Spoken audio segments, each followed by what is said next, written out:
रामकृष्ण हरी. अनिल सावंत आध्यात्मिक कथा चॅनलमध्ये आपलं स्वागत आहे. आज आपण कृष्णा नदी तीरावरील लिंब येथील विष्णुलक्ष्मी मंदिर आहे आणि या विष्णुलक्ष्मी मंदिरामध्ये समोर भगवान विष्णूचं वाहन आहे गरुड आणि आपण पाठीमागे पाहत असाल गरुडाची सुबक सुंदर आणि मानवी रूपातील मूर्ती आपण पाठीमागे पाहताय. हा दुर्मिळ योग आहे, कारण कुठंतरी गरुड पाहायला मिळतो आपल्याला आणि हा मनुष्य अवतारातील गरुड इथं भगवान विष्णूच्या समोर स्थानापन्न झालेला आहे. फार पूर्वी ची मूर्ती आहे. संगमरवरी फार पूर्वी पासून ही मूर्ती इथं आहे आणि काळाच्या ओघामध्ये बरेच बदल झालेले आहेत आणि आपण आज प्रवचन करणार आहोत या मूर्तीच्या सानिध्यामध्ये करणार आहोत. ह्या भगवान विष्णूचं जे वाहन आहे गरुड त्याच्या सानिध्यामध्ये आपण आजची प्रवचन सेवा करणार आहोत. आजचं आपलं प्रवचनासाठी अभंग घेतला आहे. गुरुपरंपरेतील अभंग आहे. माझ्या विठोबाचा कैसा प्रेम भाव, आपणच देव होय गुरु. पडिये देवभाव पूर्वी वासना, अंती ते आपणापाशी न्यावे. मागे पुढे उभा राहे सांभाळीत, आलिया आघात निवारावे. योगक्षेम त्यांचे जाणे जड भारी, वाट दावी करी धरून या. तुका म्हणे विश्वास नाही ज्या मनी, पाहावे पुराणे विचारुनी. असं तुका गुरुपरंपरेतील हा अभंग आपल्याला बरंच काही सांगून जातो की माझ्या विठोबाचा कैसा प्रेम भाव. कारण सांगितलं आहे ह्याच्या गुरुपरंपरेच्या अभंगामध्ये सांगितलं आहे की माझ्या विठोबाचा प्रेमभाव कसा आहे, भक्तांच्या प्रती प्रेमभाव कसा आहे. तर काय करतो, हाताला धरून बोटाला धरून हो काय करतो तर हा मार्ग दाखवतो आणि ज्यांना गुरु नाहीत तर गुरुपर्यंत पोचवण्याचं सुद्धा काम परमेश्वर करतो. परंतु जोपर्यंत गुरु नाही तोपर्यंत स्वतःच तो गुरु होऊन भक्ताला वाट दाखवतो. असं एक सोपा अभंग हा गुरुपरंपरेतला आहे आणि आजचं आपलं चरित्रसुद्धा सुंदर असं चरित्र आहे आणि आपल्या महाराष्ट्रातील नाही तर ते राजस्थानमधील चरित्र आहे. एका भक्ताचं चरित्र आहे की हा भक्त भगवान श्रीकृष्णाला किती जवळचा होता. तर या भक्ताचं चरित्र आहे. त्या भक्ताचं नाव आहे धन्ना जाट म्हणून. धन्ना जाट राजस्थानमध्ये जाट म्हणजे शेतकरी, शेतकऱ्याला जाट म्हणलं जातं आणि हा शेतकरी कुटुंबातला धन्ना हा लहान मुलगा आहे. 6 वर्षाचा मुलगा आहे हा आणि याला लहानपणापासून भक्तीचं वेड आहे. आई वडील भक्ती संप्रदायातीलच आहेत. जो त्यांच्या घरी वर्षातून एकदा येणारा पुरोहित म्हणा, पंडित म्हणा, तर त्यांच्याकरवी पूजा करून घेतली जायची घरातल्या देवदेवतांची. त्यावेळेला त्या जे पंडित आले होते त्या पंडितजीजवळ पूजेसाठी एक शाळीग्राम होता आणि तो शाळीग्राम म्हणजे कुणाचं रूप आहे तर भगवान जगन्नाथाचं रूप आहे शाळीग्राम म्हणजे. आणि ह्या शाळीग्रामाला ते जे पंडित आहेत ते घेऊन येतात आणि घरी धन्नाच्या आल्यानंतर 6 वर्षाचं हे बाळ बघत असतं पूजा कशी चालली. शेवटी सुरुवातीलाच त्याने हट्ट करायला सुरुवात केली की हा काय ह्याला काय म्हणतात. तर त्याला सांगितलं, त्या पंडितजींनी सांगितलं धन्नाला की हा शाळीग्राम म्हणजे जवळजवळ विष्णूचं रूपच आहे आणि भगवान श्रीकृष्णाचं रूप आहे हे. आणि ह्याला शाळीग्राम न म्हणता ह्याला काय म्हणतात तर ह्याला स्वतः ठाकूरजी म्हणतात. राजस्थानमध्ये भगवान श्रीकृष्णाला ठाकूरजी म्हणतात. वेगवेगळी नावं आहेत. आपल्याला फक्त चरित्र पाहायचं आहे. आणि त्या लहान बाळाच्या मनामध्ये कुतूहल निर्माण झालं की काय असेल ह्या दगडामध्ये, शाळीग्राम म्हणलं जातं आहे, तर खरोखर ह्याच्यामध्ये भगवंत असेल का. म्हणून त्या बाळानं मागणीस सुरुवात केली पंडितजींच्या समोर की मला ते शाळीग्राम पाहिजे म्हटले, मला काही करून मला द्या.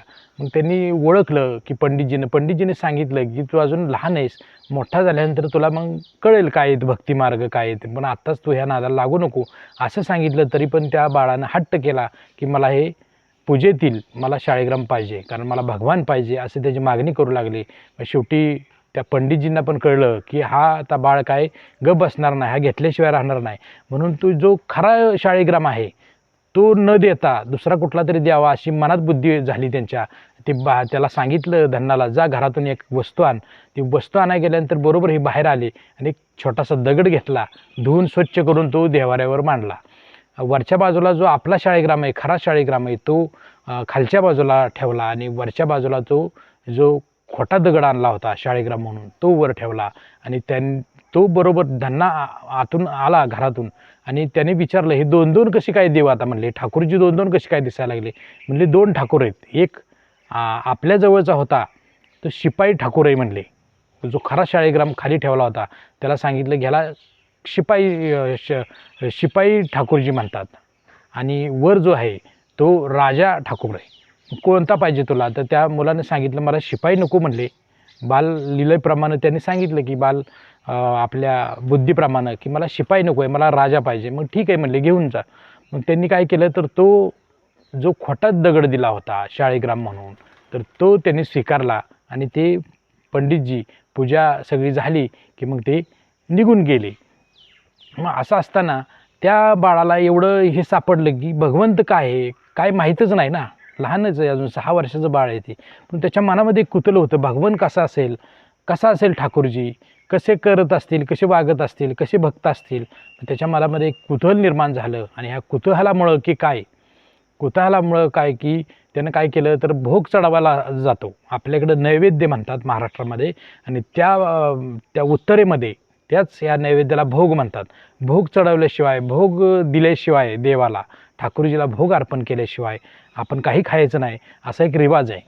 जसं नामदेव महाराजांनी आपल्या तसं केलं होतं, तसंच ह्या बाळानं सुद्धा काय केलं, दुसऱ्या दिवशी बरोबर पूजेमध्ये बघितलं होतं भोग चढवायचा, प्रसाद द्यायचा. मग ते आईच्या हातून, आता सामान्य शेतकरी कुटुंब आहे, मोठं कुटुंब नाही, तर सामान्य परिवारात असल्यामुळं बाजरीची भाकरी, दही आणि ठेचा हे ताटामध्ये घेऊन ते बाळ दुसऱ्या दिवशी आलं, देवाऱ्यासमोर बसलं.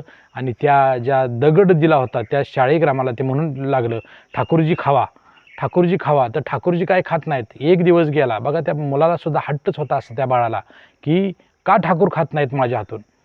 मग त्याला एक दिवस गेला तरी ती बाळ तसंच बघून बसून राहिलं. घरातली सुद्धा आश्चर्य करू लागले की हा काय खात नाही.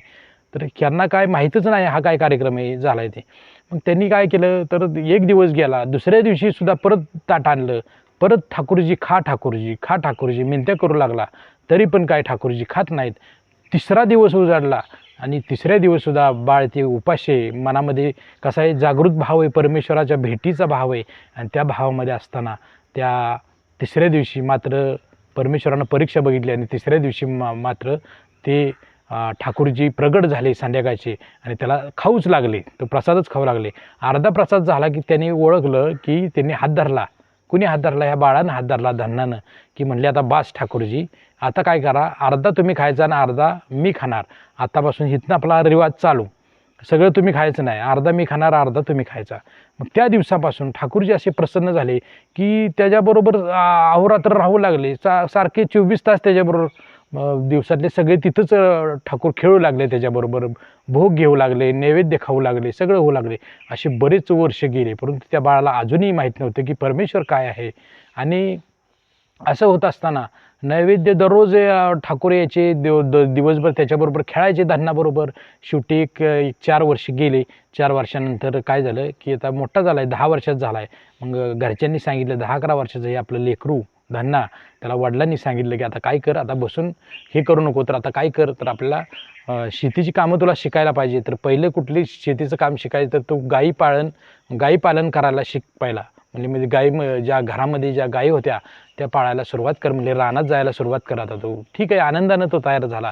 आणि दुसऱ्या दिवशी त्यानं काय केलं, उठल्या आपलं सगळं नित्यकर्म उरकल्यानंतर जेवण झालं. जेवण झाल्याबरोबर अर्धा भोग भगवंताला दिला, अर्धा भोग आपण खाल्ला आणि तो आपला रानात गेला. असे बरेच दिवस गेले, परंतु ठाकूरला काय होतं की सकाळचाच हा भोग चढावा येतोय धन्ना, परत दिवसभर मी असाच राहतोय इथं तिष्ठत. मग शेवटी एक दिवस त्यांनी सांगितलं की ठाकूरजीनं की मी सुद्धा गायी पालन करतो, तर काय कर, मला सुद्धा गायी चांगल्या पद्धतीने सांभाळता येतात, तर तू काय कर, तर मला तुझ्याबरोबर घेऊन चल. मग धन्नानं विचारलं तुला गायी सांभाळायला जमतील का म्हणले ठाकूरजी, तुम्हाला जमतील का? तर ते म्हणले चांगलं आहे, उत्तम प्रकारे मी गायी सांभाळतो, अनादी काळापासून मी सांभाळत आलेलो आहे. तर ह्या लहान बाळाला अनादी काळसुद्धा कळत नव्हता, काय नव्हता. तो हसला आणि म्हणला फक्त चांगल्या सांभाळाव्या लागतील. मग चल म्हणले माझ्याबरोबर. ठाकूरजी म्हणले मला करमत नाही इथं घरी, आणि मला दुसऱ्या दिवशी तू दररोज सकाळचं येतो त्याच्यावर परत भेटत नाहीस, तर मी तुझ्याबरोबर राहावं अशी माझी इच्छा आहे. मग त्या बाळानं सुद्धा कबूल केलं धन्नानं, आणि धन्नानं बरोबर घेऊन जावं लागला ठाकूरजींना. मग दिवसभर ठाकूरजी काय करायचे, भगवान श्रीकृष्ण गायी तर प्यारे आहेत सर्वात, गायीच्या बरोबर राहू लागला, खेळ खेळू लागला, सवंगडी एक मित्र चांगला झाला धन्नाचा. हा ठाकूरजी आहेत ते काय झाले तर धन्नाचे चांगले मित्र झाले. एक 15 वर्षाचं वय झाल्यानंतर वडिलांनी सांगितलं की आता हे काय करा, आता आता तुमचं वय वाढलेलं आहे, आता तुम्ही काय करा, तर पुढचं आपलं शेती शिका जरा म्हणले. आणि त्याच काळामध्ये तो जे पंडितजी होते, ज्यांनी हा खोटा दगड दिला होता, ते एक दिवस घरी आले आणि त्यांनी विचारलं की कसं काय चाललं आहे बाळा, तुझं धन्ना, तुझं कशी काय भक्ती चालली, देवाला पुजतोस की नाही, त्या ठाकूरजीला मी दिलेला पुजतोस की नाही. अहो म्हणले ठाकूरजीला पूजतच नाही, तर त्यांना मी काय करतो, तर भोग अर्धा खातात सुद्धा आणि माझ्याबरोबर दिवसभर गायी चारू लागतात मला. तर पंडितजी हसले, म्हणले खरं बोलतोस का? हो म्हणले. अहो ज्या दिवशी 3 दिवस मी उपास ठेवला, उपास पकडला, चौथ्या दिवशी मला, तिसऱ्या दिवशी संध्याकाळी मला ते प्रगट झाले आणि त्यांनी मला दर्शन दिलं आणि तेव्हापासून माझ्याबरोबरच आहेत ठाकूरजी. त्या पंडितजींना विश्वास बसेना. पंडितजी म्हणले मला दाखवशील का ठाकूरजींना? चालेल म्हणला, आज चला बरोबर माझ्या. म्हणजे पंडितजी गेले रानामध्ये आणि तो एकटाच बडबडू लागला. बघा आता गाईच्या बघा, त्या बाजूला गेलेल्या उधळलेल्या गायी बघा, त्यांना परत आणल्या बघा. बघा ठाकूरजींनी कसे वळत आणलेले बघा, कसे बासरी वाजवत आहेत बघा, बघा बघा कसे हे करतायत बघा. असं ते एकटाच बडबडू लागला. पंडितजींना आश्चर्य वाटलं. पंडितजी म्हणले, हसू लागले. पंडितजी म्हणले काय एकटाच बडबडतोयस, मला तर कुठं दिसत नाही. म्हणले का, तुम्हाला दिसत कसं नाही, मला दिसतंय, तुम्हाला का दिसत नाही? मग ते पंडितजी म्हणले खरोखरच तू काहीतरी, तुला असं बराळतोयस म्हणले, मला काही दिसत नाही. मग शेवटी त्यांनी काय केलं, ठाकूरजींना हाक मारली. म्हणले ठाकूरजी काय म्हणताय ते पंडितजी, तुम्ही दर्शन देत नाही, म्हणजे तुम्ही मलाच दिसताय. हो म्हणले तुलाच दिसतोय, कशाला पंडितजी आपल्यात आणायचं आहे म्हणले, आपलं सख्खे असंच राहून दे म्हणले. नाही नाही म्हणले, काही करून माझ्या पंडितजींना, ज्यांनी मला तुम्हाला माझ्या वाट्यात टाकलं आहे, की त्यांनी मला तुम्हाला दिलेलं आहे. मग ठाकूरजी म्हणतात की अरे तू खोटा आहे, तो जे पंडित जे आहे त्याच्या मनामध्ये काय वाईट साईड आहे, तुला मी का जवळ केला आहे, तर तुझ्या मनामध्ये पाप नाही, तू बाळ आहेस अजून आणि तुझ्या मनामध्ये कोणतंही पाप नाही, म्हणून मी ज्याच्या मनामध्ये काही पाप नाही त्याच्या मी पुढं मागं असतो, सांभाळत असतो त्याला, असं भगवान सांगतायत. करून त्या पंडितजीला मी दर्शन देणार नाही. तर ते बाळ हट्ट आहे शेवटी. आता बाल हट्ट, राजा हट्टचा हट्ट आणि स्त्रीचा हट्ट हा पुरवावाच लागतो शेवटी. मग तो रुसला धन्ना आणि म्हणला आता आजपासून मी मग सेपरेट माझ्या, मी वेगवेगळ्या गायी चारेन, मग तुझं तू बघ, वाटून घे गायीन, तुझं तू चार, माझ्याबरोबर थांबू नकोस. मग शेवटी भगवंत दयाळू आहे. भगवंताने काय केलं म्हणले, रुसू नको, रागावू नको म्हणले, ठीक आहे मी दर्शन देतो. दर्शन दिलं त्या पंडितजींना. पंडितजीचं सुद्धा पूर्व सुकृत चांगलं होतं, पुण्याचा मार्ग होता, थोडाफार होता पूर्वजन्मीचा, तो सफळ झाला आणि त्याला दर्शन मिळालं. त्या पंडितजींना दर्शन मिळालं. पंडितजी आनंदाने एवढे हर्षोल्लासित झाले की त्यांना मूर्छा आली. ते तेज सहन झालं नाही देवाचं, त्यामुळं त्यांना मूर्छा आली. आणि मूर्छा आलेली बघितल्याबरोबर ह्या धंद्याला वाटलं की खरोखर दर्शन म्हणजे काय असतं, की हा भगवंत आपल्याबरोबर दररोज हित आहे, म्हणजे आपल्याला किंमत नाही याची, परंतु दर्शन म्हणजे काय होतं, तर पंडितजी मूर्छित झाले. मग त्या दिवसापासून भगवंत परत भेटलेच नाहीत धन्नाला. भगवंतावर रुसले असं त्याला वाटलं धन्नाला, की काय भगवंत, मी पंडितजींना दर्शन द्या म्हणून मी बळजुबरी केल्यामुळं की भगवंत माझ्याजवळ येत नाहीत. दररोज तो हाक मारायचा, भगवंता ठाकूरजी या, ज्या प्रसादाला या, मी बघा प्रसाद आणला आहे, गोड प्रसाद केलेला आहे बघा, अर्धा भोग तुमच्या वाट्याचा घ्या. असे कित्येक दिवस गेले, 15 दिवस गेले असतील. ठाकूरजी भोगसुद्धा खायला येत नाहीत, ठाकूरजी रानातसुद्धा येत नाहीत. तळमळ चालली होती भगवंताच्या प्रती, अशी तळमळ व्हावी लागते, त्यावेळेला कुठेतरी भगवंत आपला भेटत असतो.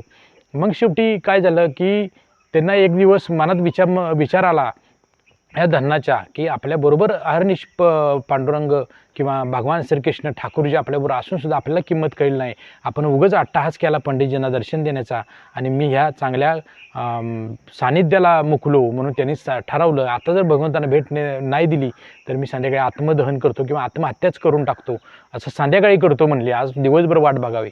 शेवटी भगवंतांना वाईट वाटलं, की म्हणले काहीतरी हा आपला धन्ना कसा आहे, तर हट्टे काही करू शकतो, म्हणून त्यांनी दर्शन दिलं, आली जवळ आणि म्हणले मी आता तुला दर्शन देतो, इतक्या दिवसातनं का आलोय. तर त्यानं विचारलं का भगवंता, का रुसलाय तुम्ही माझ्यावर. तर ठाकूरजी का रुसलाय, रुसलो नाही म्हणले, तुला आता मी दर्शन देणार नाही, फक्त तुला एक काम करावं लागेल, मला जर तुला सारखं बरोबर तुझ्या राहावं असं वाटत असेल तर काय कर, तुला आता गुरुची गरज आहे आणि गुरुच्या गरज तुझी पूर्ण झाली पाहिजे, तू गुरु केला पाहिजेस. मग त्यांनी विचारलं की कुठं जावं मी गुरु करायला. त्यांनी सांगितलं काशीमध्ये जे रामानंदाचार्य आहेत, मोठे भक्त आहेत माझे, आणि ते तुझे चांगले उत्तम गुरु होतील, तर त्यांच्याकडून तो अनुग्रह घे. आणि मग आता हे लहान ह्या बाळाला म्हणजे 15 वर्षाचा आज जरी झाला तरी त्याला अज्ञान होतं की अजून परमेश्वर माझ्याबरोबर, जसा नामदेव महाराजांच्या बरोबर परमेश्वर होता तरी गुरु नव्हता. गुरुशिवाय मोल नाही. शेवटी त्यांनी सांगितलं की भगवंता तुला जर माझ्याजवळ राहायचं असेल तर मला गुरु करावं लागेल, तर मी एका पायावर गुरु करायला तयार आहे. मग त्यानं काय केलं, धन्नानं काय केलं, काशीमध्ये गेले. धन्ना जाट हा काशीमध्ये गेला. तिकडे सुद्धा दृष्टांत दिला परमेश्वरानं रामानंदाचार्यांना. त्यांचासुद्धा अधिकार मोठा आहे, कारण त्यांनी बरेच शिष्य परंपरा, कबीरासारखे शिष्य त्यांचे शिष्य आहेत. अशा अधिकारातले हे सत्पुरुष आहेत. आणि मग हे गुरु त्यांनी केले, त्यांनी अनुग्रह दिला, मंत्र दिला आणि परत आला हा धन्ना. आणि आपल्या दररोजच्या नित्यकर्मामध्ये काय झालं तर तो आपला रमून घ्यायचा आला. बरोबर गुरुनं दिलेला मंत्र ध्यान करायचा, गुरुचा मंत्र म्हणायचा आणि त्या ह्याच्यामध्ये भक्ती करत असताना मग बऱ्याच वेळा भगवंतानं दर्शन दिलं. कित्येक वेळा भगवंतानी दर्शन दिलं. सारखं हे होऊ लागलं, दृष्टांत होऊ लागला, स्वप्नात येऊ लागले भगवंत. आणि मग आता काय झालं तर गुरुची तर सानिध्य मिळालं, गुरुचा मंत्र मिळाला, त्याचा जप चालू झाला. सगळं होत असताना काय झालं, मग त्यांनी काय केलं की त्यांनी एक ओळखलं की ज्या भुकेलेला जे अन्नदान करतो त्याच्या पुढं पाठीमागं कोण असतो तर ठाकूरजी असतात. मग त्यानं काय केलं तर प्रत्येक येणाऱ्या वाटसरूंना जेवायला घालायचं. मग इतकं जी कीर्ती पसरली ह्या धान्याची की असेल ती खायला द्यायचा तो. स्वयंपाक करून काय करायचा, येणाऱ्या वाटसरूंना, येणाऱ्या भाविकांना, येणाऱ्या साधू संतांना तो जेवणावेळी उठवू लागला. असे कित्येक दिवस जेवणावेळी उठवल्या. शेवटी वडिलांनी एकदा रागावले, वडील त्याला बोलून घेतलं. म्हणले आता काय लहान राहिलायस का तू, म्हणजे आता बास करे साधू संतांना जेवण घालणे, आपलं काहीतरी चरितार्थाचं बघितलं पाहिजे. आपल्याला काय करायला पाहिजे तर आपल्याला आता काहीतरी उद्योगधंदा केला पाहिजे ना, आपण शेतकरी आहोत. मग आपण पिकवल्याशिवाय खाणार काय आणि घालणार काय, तर आता आजपासून हे बंद कर. ज्यावेळेला तू स्वतःच्या ह्याच्यावर कमवायला लागशील, स्वतःच्या शेतीमधून कष्ट करून ज्यावेळेला उत्पन्न काढशील, त्या उत्पन्नामधून मग तू साधू संतांना जेवण घाल. आत्तापासून माझा एवढंच ऐक. आणि मग काय म्हणले, काय करू आता मी, तर म्हणले असं कर, बी घे आणि पेरायला जा म्हणले. आणि बी घेऊन म्हणले काय करू, तर पेर म्हणले. मग काहीतरी उगवेल, आपल्याला खायला मिळेल. मग शेवटी त्यांनी काय केलं, ते बियाण्याचं पोतं उचललं, ते बैलगाडीमध्ये टाकलं आणि ते रानात जात असताना मध्य वाटेच्या मध्येच साधूंचा एक घोळका आला, एक समूह आला. आणि त्यांनी विचारलं, का हो इथं धन्ना जाट राहतात का, इथं धन्ना जाट कुठं आहे तिथं. तर त्यांनी सांगितलं काय काम आहे, तर म्हणले काय नाही, त्यांची कीर्ती आम्ही ऐकली की ते मोठं अन्नदान करतात आणि बऱ्याच लोकांच्या आम्ही साधूंच्या मुखातून ऐकलेलं आहे की ते चांगले दानशूर आहेत आणि ते जेवण वगैरे चांगलं घालतात लोकांना. मग त्यांच्याकडे आम्ही निघालो. मग त्यांनी सांगितलं, अहो मीच दान आहे. मग त्यांनी काय हात जोडले आणि म्हणले, महाराज कुणीकडे निघाला आहे आपण, तर ते म्हणले मी निघालो शेतामध्ये पेरणी करायला. म्हणजे आता पेरणी उद्या करा. मग ठीक आहे म्हणले, उद्या करतो, पण आमच्या जेवणाची व्यवस्था करा. मग ते आता म्हणले, ते वडिलांनी तंबी दिली होती, कारण परत ह्या साधूंना घेऊन जर घरी गेलो तर आपल्याला वडिलांचा मार खावा लागेल. कारण वडिलांनी काय सांगितले, निक्षून सांगितलेलं आहे की आता काय कर, शेतामध्ये लक्ष घाल, आता साधू संत बंद. मग त्यांनी काय केलं तर ते म्हणले असं करा, एका लहान मुलाला त्यांच्याबरोबर पाठवलं. म्हणले शेतातच आपण जेवणाचा कार्यक्रम करू. म्हणले का बरं असं, तर म्हणले जेवणाची सोय आहे तिथं, मी करतो, पाणी वगैरे तिथं सगळं आहे, तर मी तुम्हाला तिथं करून घालतो, म्हणजे तुम्ही पुढं, मी आलो मागून. मग त्यांनी काय केलं, जे बियाण्याचं पोतं होतं ते नेलं कुठं, बाजारामध्ये जवळच्या गावामध्ये गेले, तिथं विकलं आणि त्यातून जी काय पैसे आले त्याच्यामधून जी सामुग्री घेतली आणि त्या साधूंना रानात येऊन आपल्या सुग्रास जेवण घातलं. जेवण घातल्याने साधूसुद्धा खुश झाले आणि ते निघून गेले चांगले आशीर्वाद देऊन. परंतु आता ह्यांना असं झालं की वडिलांनी सांगितलं होतं शेजाऱ्यांना की बघा आमच्या धन्नावर लक्ष ठेवा, ह्याला साधू संतांचा वेळ लागलाय, हा पेरणी सोडून काहीतरी करत बसायचा. मग त्यांनी काय केलं, साधू संतांना जाऊ दिल्यानंतर ह्याने आपले आऊत झुपलं आणि आता काय पेरावं, लोकांना काय कळणार आहे काय पेरतोय. मग त्यांनी रेती घेतली आणि रेती पेरली सगळीकडे. दिवसभर आऊत चाललं होतं, दुपारनंतर संध्याकाळपर्यंत सगळ्यांनी बघितलं की धान्य आता काय पेरू लागलाय. संध्याकाळी घरी आल्यानंतर त्याला असं वाटलं की आता आपण पेरणी तर केली, समजा उद्या विचारलं का पेरलं नाही, का उगवलं नाही, तर सांगायचं की बियाण्याचा दोष असेल, माझा दोष थोडाच आहे, मी तर हे केलंय. ती आपली जबाबदारी झटकली, आपली जबाबदारी तर मोकळ झाली, म्हणजे पेरणी तर केली. दुसऱ्या दिवशी काय झालं आश्चर्य बघा, माणसं एक एक करून बरीच त्या गावातली माणसं येऊ लागली आणि विचारू लागली, का हो तुमच्या धान्याने कुठून बियाणं आणलं, इतकं एकाच ह्याच्यामध्ये हातात बरं ऊन चाललं एका रात्रीतच, असलं कोणतं बियाणं कुठं मिळालं त्याला.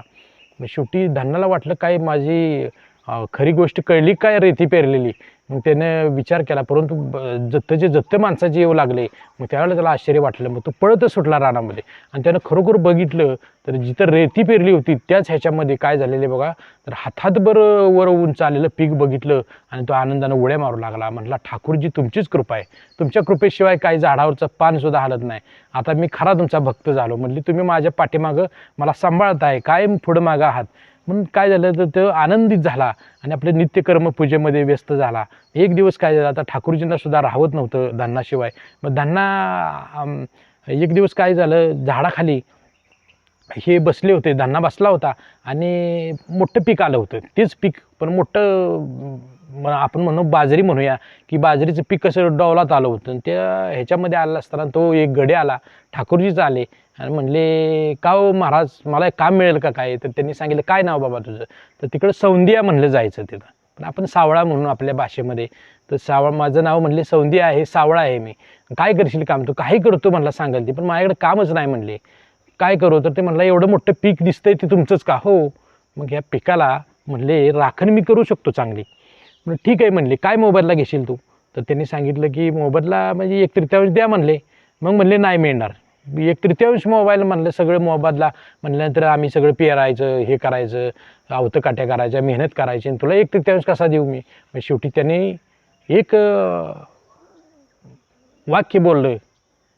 तो सावळा काय बोलला की म्हणला, महाराज सगळ्या गोष्टी तुम्ही केल्या पण पेरण्याचा विषय काढू नका. मग त्याला जरा चमकले, धान्ना चमकला. म्हणला, हे बहुतेक ही पेरलेलंच ह्याच्या कानावर गेलेलं दिसतं या. तरी पण आता मोहमाया आहे बघा, भगवंताची माया मोठी असते की ती कळून देत नाही. एकनाथ महाराजांना सुद्धा कळत नव्हतं की आपल्या घरी श्रीकंठ रूपात भगवान श्रीकृष्ण राबतायत म्हणून. पण ती कसं होतं, एक माया ज्या टाकलेलं असतं भगवंताची, ती किमया असते. भगवंताला राहायचं असतं भक्ताबरोबर. मग त्यांनी सांगितलं की ठीक आहे म्हणले. त्या पेरण्याचा विषय काढला की ते म्हणले, बाबा ह्याला कळलेलं दिसतंय. म्हणले नाही म्हणले, देऊया 1/3. मग म्हणले, दरवर्षी मला कपडे नवीन घ्यावे लागतील. घेतो म्हणले. दररोज मला जेवण लागेल म्हणले सकाळचं. चालेल म्हणले, आणून देतो, हिथं आणून द्यावं लागेल. मग ते दररोज नित्यक्रम सुरू झाला. धान्यानं काय करायचं, धान्याच्या आईनं म्हणायचं, धान्यात जेवण करून मग ने भाकरी त्याला तिकडं जेवण. पण नाही म्हणला, तो गडी जेवल्याशिवाय मी जेवणार नाही, असं एक नित्यच होतं. कारण गडी दुसरा तिसरा कोण नव्हते, ते ठाकूरजी होते, आपले भगवान श्रीकृष्ण होते. मग त्यांनी काय केलं तर ते दररोज यायचं. एक दिवस काय झालं, एक दिवस असं झालं की उशीर झाला आणि पळत पळत हे काय झालं की उशीर झाला. म्हणले त्या सावळ्याला, सौंदियाला भूक लागली असेल, व्याकुळ झाले ते आणि म्हणले पहिलं सुटावं म्हणले, नंतर जेवू आपण. मग त्यांनी काय केलं, पळत पळत आले तर झाडाखाली हा सावळा झोपला होता. डोकं असं तोंडावर उपरणं घेतलं होतं आणि म्हणले, आता झोपेतून उठवावा तर काय होईल, पाप लागेल. पण म्हणले, ह्या पापापेक्षा ते पाप मोठं आहे की ज्याच्या मुखामध्ये किंवा ज्याच्या पोटामध्ये अन्न नाही आणि तसंच विनमुख झोपलेला आहे हा, तर ह्याला पहिलं उठवूया, नंतर मग झोपून द्या पाहिजे तर.